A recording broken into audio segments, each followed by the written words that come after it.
इस एकांकी संग्रह में आपका फर्स्ट चैप्टर है उत्सर्ग।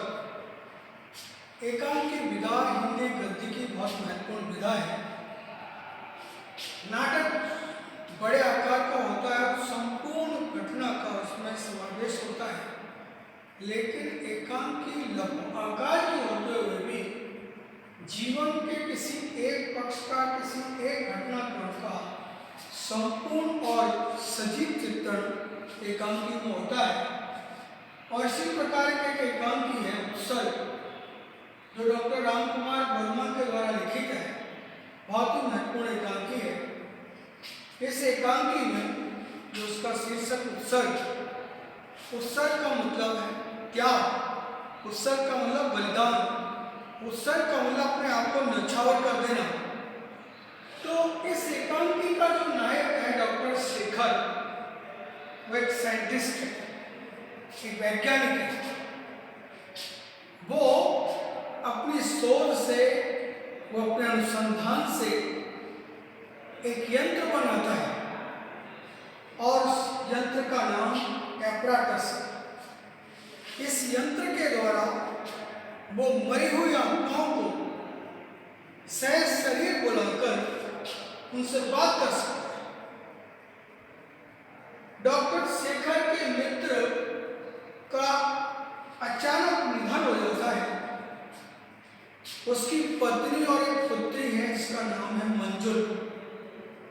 डॉक्टर शेखर अपने मित्र से बहुत प्रेम करते हैं, इसीलिए उनकी मृत्यु के बाद उसकी पत्नी और उसकी पुत्री की देखभाल की जिम्मेदारी अपने कंधों पर ले लेती है। वो उसकी पत्नी को अपनी मां और बेटी को अपनी बेटी समझता है। होनहार प्रतिभाशाली डॉक्टर शेखर अपने शोध कार्य में व्यस्त रहने के पश्चात उसको जितना भी समय मिलता है वो अपने मित्र की पत्नी और उसकी पुत्री को देता है, जिससे उनके जीवन में किसी प्रकार का कष्ट न आए। लेकिन दूसरी तरफ एक युवती है जिसका नाम है छाया। वो इस डॉक्टर से बहुत प्रेम करती है, बेइंतहा प्रेम करती है, उससे शादी करना चाहती है, अपना वैवाहिक जीवन जीना चाहती है और अपने इस प्रेम का वो अनेकों बार इजहार करती है। लेकिन जब भी वो डॉक्टर से मिलने आती है, डॉक्टर अपने शोध कार्य में, अपने यंत्र को बनाने में लैब में बिजी रहता है। आखिरकार ये छाया नाम की जो युवती है, जो उसकी प्रेमिका है, निराश हो जाती है और विरह की आग में तड़पती है और कुछ समय पश्चात उसकी मृत्यु हो जाती है। प्यार का सपना उसका अधूरा रह जाता है, लेकिन डॉक्टर शेखर पे उसके नारी मन की भावनाओं का, उसके प्रेमी हृदय का कोई असर नहीं होता है। वो अपने जीवन की सार्थकता इसलिए समझता है कि मैं जो इस यंत्र का आविष्कार कर रहा हूँ वो बहुत कामयाब यंत्र है। जितनी भी मृत आत्माएं ऊपर जाएंगी, मैं किसी को भी सह शरीर बुला के बातचीत कर सकता हूँ, मेरा एक अलग आविष्कार होगा। इससे दुनिया में जीवन और मृत्यु का भेद भी खत्म हो जाएगा। लोक और परलोक की जो अनेक प्रकार की कथाएं, उनका भी भेद मिटा दूंगा कि मृत्यु के पश्चात व्यक्ति किस अनंत लोक में जाता है, क्या करता है, कहाँ विलीन हो जाता है। ये सारी बातें जनता के सामने। इस काम को करते अपने दोस्त की पत्नी और उसकी पुत्री की तो देखभाल करने का समय निकाल लेता है, लेकिन जो युवती जिसका नाम छाया है, उसे बेइंतहा प्यार करती है, उसकी ओर से उपेक्षित रहता है, उसको उपेक्षित करता रहता है और एक दिन वो मर जाता है। अपने यंत्र के आविष्कार के समय वो मंजुल से बातें करता है और मंजुल कहती है कि आपने ऐसा आविष्कार किया है बहुत कीमती है। तो वो कहता है कि मैं प्रैक्टिकल करके बताता हूँ, और वो अपने यंत्र के द्वारा अपनी प्रेमिका जो मर चुकी है छाया का बुलाता है और छाया से शरीर आ जाती है, बातचीत होती है। छाया ये सब देख के वो प्यार में तड़पती हुई प्रतिशोध की आग में जलती है और छाया एक ऐसा काम करती है कि मंजुल मृत्यु के मुख में जाने वाली है। डॉक्टर छटपट आता है कि मैं इसको बचाना चाहता हूँ, लेकिन उसको पता है इसकी मृत्यु का कारण छाया बनेगी, क्योंकि छाया प्रसव की आग में जल रही है। डॉक्टर छाया से कहता है कि आप ऐसा मत करो, इस मंजुल को बख्श दो। लेकिन मंजुल कहती है कि तुमने मेरी पीड़ा को समझा, तुमने मेरे प्रेमी हृदय को समझा, मैं प्यार के लिए कितनी छटपटाई, कितनी रोई, कितनी तड़पी हूं, लेकिन तुम तो वैज्ञानिक आविष्कार में लिप्त रहे। और जब इस मंजुल की मृत्यु को देखकर आप क्यों छटपटा रहे हो? आपके अपने, मैं इसको बख्शने वाली नहीं हूं, क्योंकि मैं प्रसव की आग में चल रही हूं। तो डॉक्टर कहता है इलाज क्या है इसका? तो कहती कि पहले आपने जो आविष्कार किया इसको नष्ट करना पड़ेगा, तभी मंजुल की जान बच सकती है। और इतने वर्षों की साधना के बाद वो जिस यंत्र को बनाता है, आखिरकार मंजुल के प्राणों को बचाने के लिए डॉक्टर उस यंत्र को नष्ट कर देता है। तो ये प्रसव की आग थी। पूरे एकांकी में डॉक्टर राम कुमार वर्मा नरक और स्वर्ग और लोक और परलोक की कहानी को और आत्मा की शाश्वतता का कारण देते हुए तमाम तरह के पॉइंटों को उभारते हैं। और वे कहते हैं कि वैज्ञानिक आविष्कार मानव हितों के लिए, मानव कल्याण के लिए होना चाहिए। ऐसा कोई आविष्कार जिसमें मानव जाति का कोई हित न हो और प्रकृति के चक्र को आप चुनौती देना चाहते हो, ऐसे आविष्कार मानव कल्याण के लिए हितकारी नहीं हो सकते। इसलिए आविष्कार ऐसे हो जो मानव जाति का हित कर सके। त्याग और तपस्या जीवन में होनी चाहिए। त्याग से और तपस्या से आपको आदमी को सिद्धि मिलती है, लेकिन उसका एक तरफा लक्ष्य नहीं होना चाहिए। जैसे डॉक्टर शेखर अपने यंत्र को बनाने की इतनी साधना करता है, लेकिन अपनी प्रेमिका को उपेक्षित कर देता है। और इस प्रकार से त्याग तपस्या को बहुत जरूरी है, क्योंकि इससे सिद्धि मिलती है। और एक वैज्ञानिक भी एक छोटी का आविष्कार कर देता है, लेकिन साधना में मानवीय मूल्यों का भी ध्यान रखना चाहिए। अपनों के उत्सर्ग का भाव।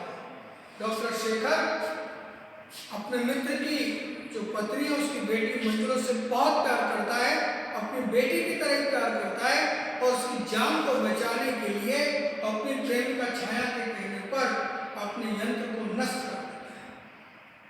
तो अपनों के उत्सर्ग का भाव होना ही चाहिए, क्योंकि आप अपनों के लिए त्याग नहीं करोगे तो मानव जाति का जो भविष्य वो खतरे में पड़ जाएगा। अपनों की जो खुशी होती है वो नष्ट होने लग जाएगी।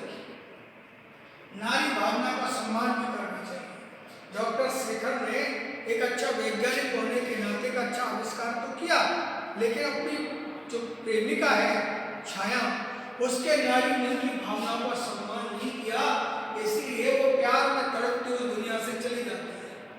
वो अपना प्राणांत कर लेती है, विरह की आग में जलते जलते मर जाती है। तो आप जीवन में जो कुछ भी करते हो, नारी भावना का सम्मान करना जरूरी है, क्योंकि आपको किसी नारी ने पैदा किया है और नारी ने आपको यहाँ तक पहुँचाया है। और अगली पीढ़ी का सम्मान करने के लिए नारी मन का भी सम्मान करना जरूरी है। नारी हृदय का सम्मान बहुत जरूरी है। जीवन की शाश्वतता का संदेश है। जीवन में जो आया है वो जाएगा, जाने मरने के बाद आदमी अनंत लोक की यात्रा पर होता है, लेकिन उसकी जो आत्मा है वो वहीं पर रहती है। आत्मा कभी भी नष्ट नहीं होती। जैसे पुराना कपड़ा उतार के नया कपड़ा पहन लेता है शरीर, ऐसे ही आत्मा बूढ़े अपना शरीर को छोड़कर एक नया जीव धारण कर लेती है, और वो जीव आत्मा अनंत लोक तक की यात्रा करती रहती है। इसलिए इसकी जो एकांत उत्सर्ग उसमें यही होता है कि जो आत्मा है वो शाश्वत है, चिरंतन है, जीवंत है, उसका कभी विनाश नहीं होता है। और इसलिए आपको ये सत्य स्वीकार करना होगा कि जो आया है उसको एक दिन जाना होगा। आत्मा की अमरता का भी ये संदेश है कि शरीर की मृत्यु होती है, लेकिन आत्मा की मृत्यु कभी नहीं होती। आत्मा अनंत लोक तक, जीव को जन्म जन्मांतर तक आत्मा का क्रम चलता रहता है, और आत्मा की ये यात्रा अनंत लोक तक जारी रहती है। इसलिए प्रकृति में जितने भी जीव हैं वो सब इस प्रकृति की संतान है, परमात्मा की संतान है। कभी कोई किसी रूप में था, कभी कोई किसी रूप में था, और कभी कोई किसी रूप में होगा। इसलिए प्राणी मात्र पर, जीव मात्र पर आपको दया करनी चाहिए। अगर ऐसा भाव है तो वो सच्ची साधना है, सच्चा त्याग है, सच्ची तपस्या है और ईश्वर की सच्ची पूजा है। अगर आप जीवधारियों में भेद करते हो, उन्हें कष्ट देते हो, तो आप उस परमात्मा को कष्ट दे रहे हो। अगर समस्त जीवों पर आप दया करते हो, समस्त जीवों को दुख में मदद करते हो, तो आप ईश्वर की सच्ची सेवा कर रहे हो। तो ये पूरा जो एकांकी है वो एक प्रदर्शित करता है उत्सर्ग, जिससे डॉक्टर अपने आविष्कार के लिए अपने प्यार का उत्सर्ग कर देता है, लेकिन अपने मित्र की पुत्री को बचाने के लिए अपनी प्रेयसी से गुहार लगाता है, लेकिन जब वो नहीं मानती है तो उसकी भी शर्त के अनुसार उसके द्वारा जो आविष्कार किया गया यंत्र है उसको भी वो नष्ट कर देता है। तो संपूर्ण जो एकांकी है वह वैज्ञानिक एकांकी है, एक नई पृष्ठभूमि पर रची हुई एकांकी है।